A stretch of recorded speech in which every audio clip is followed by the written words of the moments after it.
What is up, guys? Welcome back to another video here. My name is Wasted Potential, and today we are taking a look at all of the football stadiums in the Mid-American Conference. This conference has a number of really nice stadiums, so I'm excited to hop into it. Of course, guys, a couple things before I do, though. This is an order of capacity from smallest to largest, and I do try my best to find the best pictures, but if anything is out of date, just let me know. I know there are going to be some pictures that are out of date, guys. Just keep in mind, I only have permission to post what I can here on YouTube. So, of course, not everything is going to be up to date. So just keep that in mind. But also, if anything in the video is incorrect, just let me know in the comment section down below as well, guys, just so everyone else can see it as well. I'm not trying to misinform anyone. Just our collective knowledge is much better than my knowledge alone. So that helps out a lot, guys. And of course, I love to see your comments down below as well. But anyways, let's hop straight into it here, starting off with Schuman Stadium, home of Ball State. It opened in 1967 and has a capacity of 22,500.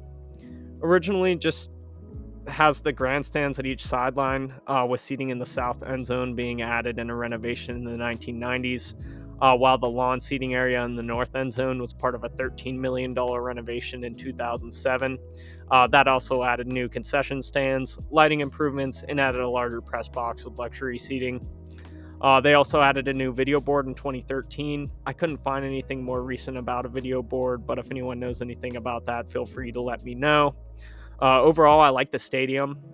I don't think it's too large. It has a nice construction and solid seating layout, with a decent amount of amenities. I like the lawn seating areas just because they add some more green into the space, and it's just something different.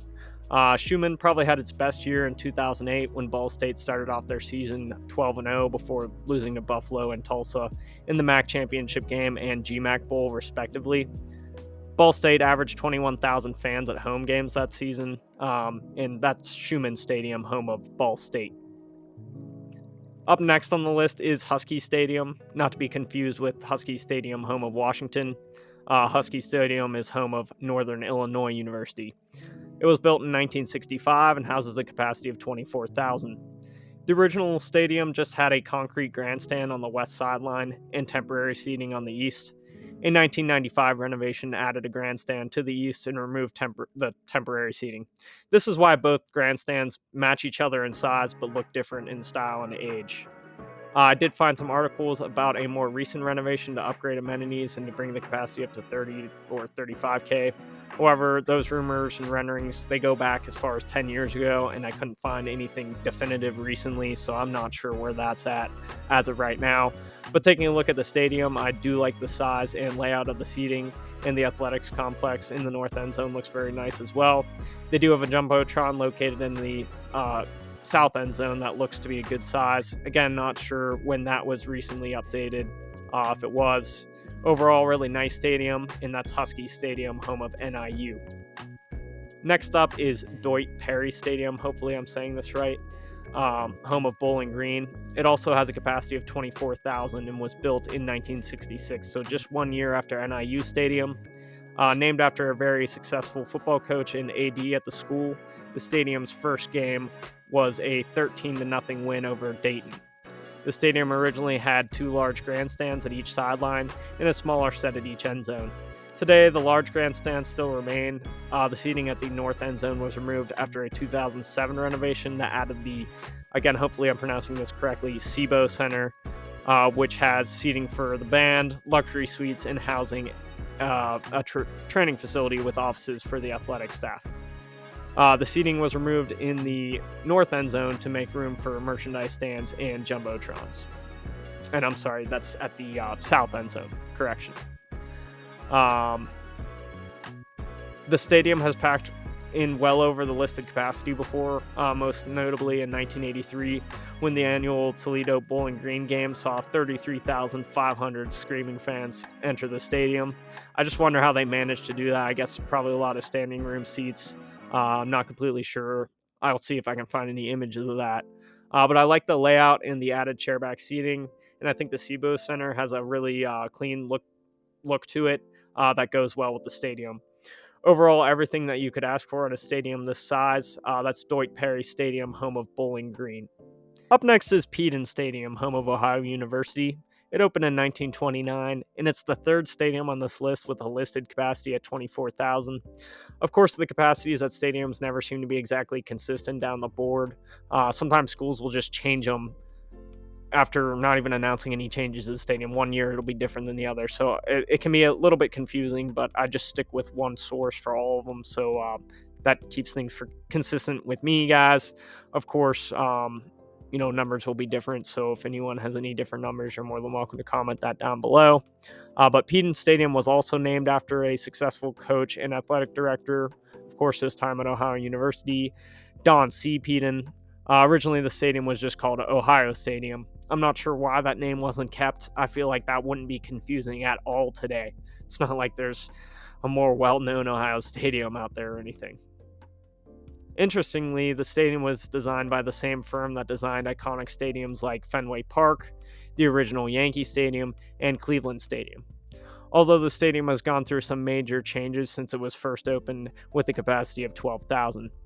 In 1986, grandstands were added to the north end zone, which brought up the capacity to 19,000, and in 1991, the Peden Tower was added behind the west grandstand, which has since been updated and now houses press boxes, luxury suites, athletics offices, and serves a multitude of other uses for the athletics department. In 2000, the track around the field was removed, and this added enough room to increase the capacity around another 5,000 to where it sits today at 24,000. Another renovation between 2014 and 2018 added a new video board and the Perry and Sook Academic Center behind the north end zone, which is a 26,000 square foot multi-purpose space that has an academic advising area, a large classroom that doubles as a game day hospitality area, and a terrace as well, which is a luxury area that overlooks the field. I like the horseshoe type layout, and the brick on the exterior is really nice as well. Victory Hill is cool too, which is that grassy area in front of the Jumbotron that can host about another additional 4,000 fans. That's on top of the listed capacity of 24,000. The new Sook Center looks very nice as well, in the north end zone area there. Overall, a really nice facility, and of course, home to Ohio University. And next on the list is Jagger Stadium, home of Miami of Ohio. Completed in 1983, Jagger Stadium today holds a capacity of 24,286. One quick side note, and something that I really like about the MAC, is how uniform the size of their facilities are. I love diversity in college ball, but it's cool to see the similarities in all the schools in the same conference.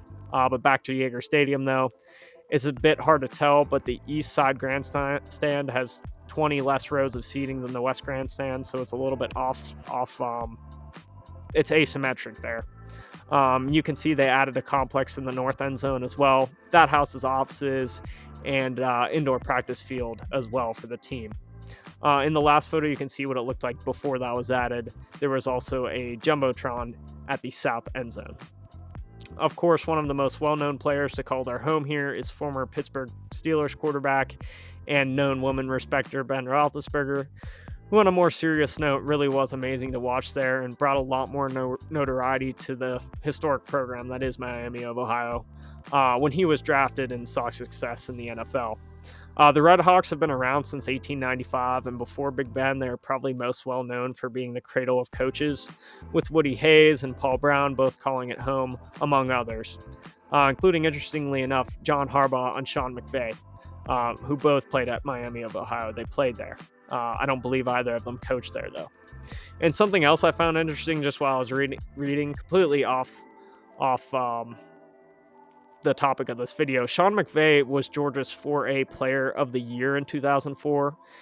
He was picked over little-known player Calvin Johnson, so that's crazy to think. I keep getting sidetracked, sorry, but Jagger Stadium, I think it looks really good. It's a good size and good layout, and again, home to Miami of Ohio. Next up is University at Buffalo Stadium, of course home to University at Buffalo, which must be dumb because I never noticed that's technically the name of the university. But UB Stadium opened in 1993 and has a capacity today of about 25,000. It was part of the school's run to Division I program, which was meant to bring the football team back to what was at the time called Division I Single A. UB played at the D1 AA level for the first few years after the stadium was built, which is effectively D1 FCS today, before finally making the return to single A ball in 1999. And at around that same time in 1999, new bleacher seating was added to the north end zone. It has since been removed because of a renovation in 2017 that added a 92,000 square foot practice facility, although the original placement of the Jumbotron has remained the same. Again, I couldn't find when the most recent video board was installed though. Taking a look at the stadium, the seating is a bit odd. I think that because of the track, they pushed the stands up more vertically so that fans could see the field from further away, which makes sense. Ultimately, I think my issue with the stadium right now is just that the track is going around it. That pushes the stands much further back. But other than that, I really don't dislike the look for any reason. But I do have to say it's always a bit odd when you have a field with a track going around it, comparing it to other stadiums that don't. Up next is Dix Stadium, home of Kent State. Opened in 1969 with a capacity of 25,319. Get it out now, guys. Dix Stadium was originally a relocation and expansion of Kent's former home, Memorial Stadium, moving the stadium to a new location but taking much of the seating from the original stadium. From 1969 to 1973, it was still regarded as Memorial Stadium before it was decided to give it a new name after local publisher Robert C. Dix. Recent renovations have seen the addition of a new entrance gate with ticket offices, a canopy over the top of the press box, which I think actually looks really good, a new HD scoreboard, and a plaza in the south end zone with concessions. The West Side Grandstand, the largest of the main three, can hold more than 12,000 spectators and has some chairback seating as well as the covered press box I mentioned earlier. I think it's a pretty good size for Kent State. It's definitely a more quirky stadium, but I like its outdoor spaces. You can walk around and it has good amenities. Overall, it's a nice facility and, of course, home to Kent State. Next up is the Glass Bowl, which might be the first stadium on this list where it's not the first thing that comes up when you Google it. Home to Toledo and built in 1937, the Glass Bowl has a listed capacity of 26,038. Originally just named University Stadium, it was changed following renovations after the Second World War. The name was chosen because of the glass industry's close connection with the city of Toledo. When it was first built, it could only hold 8,000 fans, but following a massive amount of success in the 1960s, including a 35-game win streak, the university expanded the stadium to hold 18,500 fans.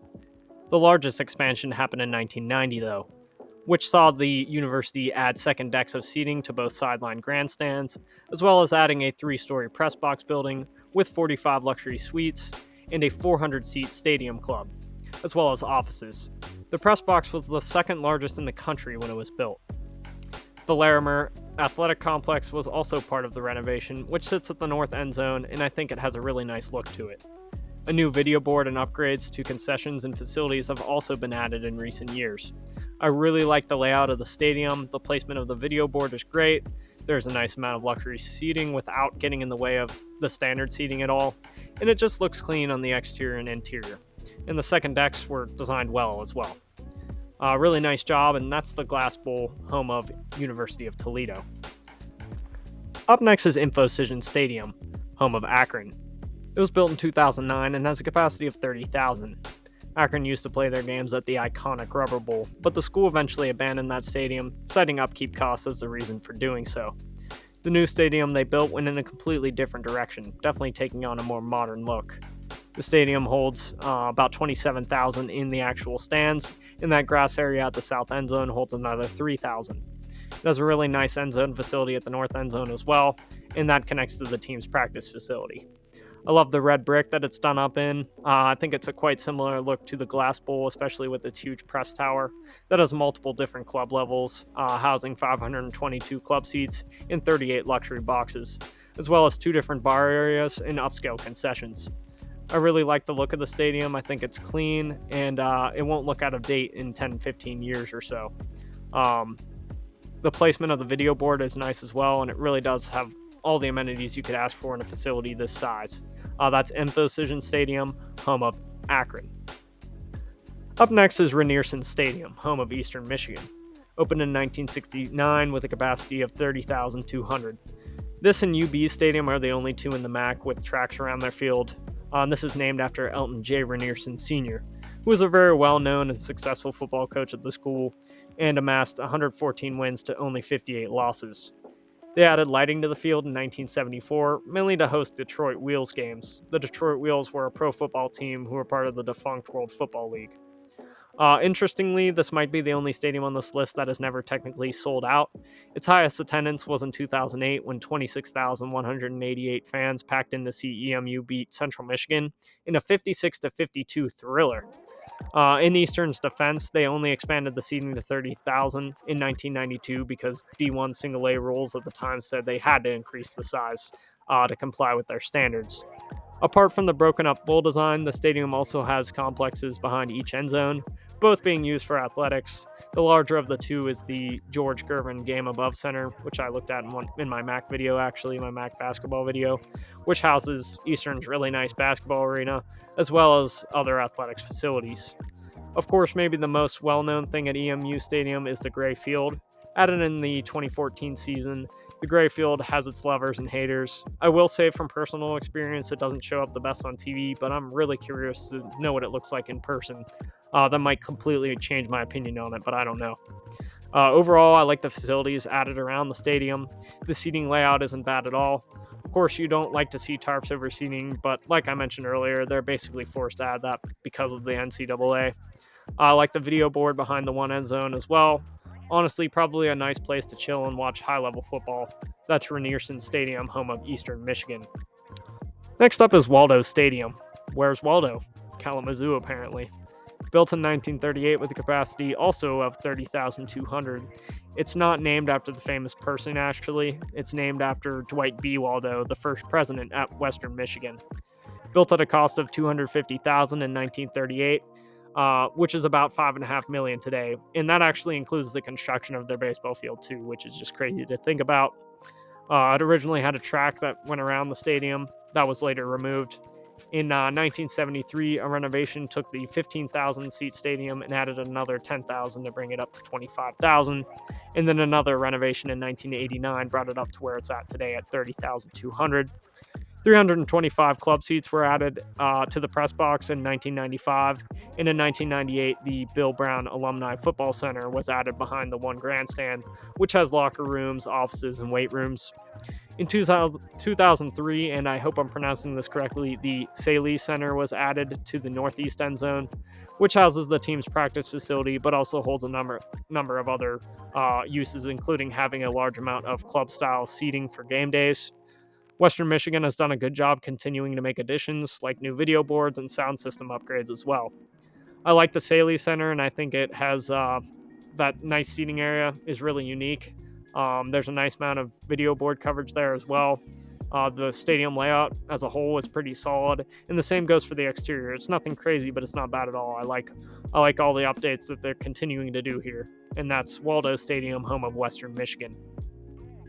And wrapping up our list is Kelly Short Stadium, home of Central Michigan, built in 1972 with a capacity of 30,255, so just barely edging out the competition.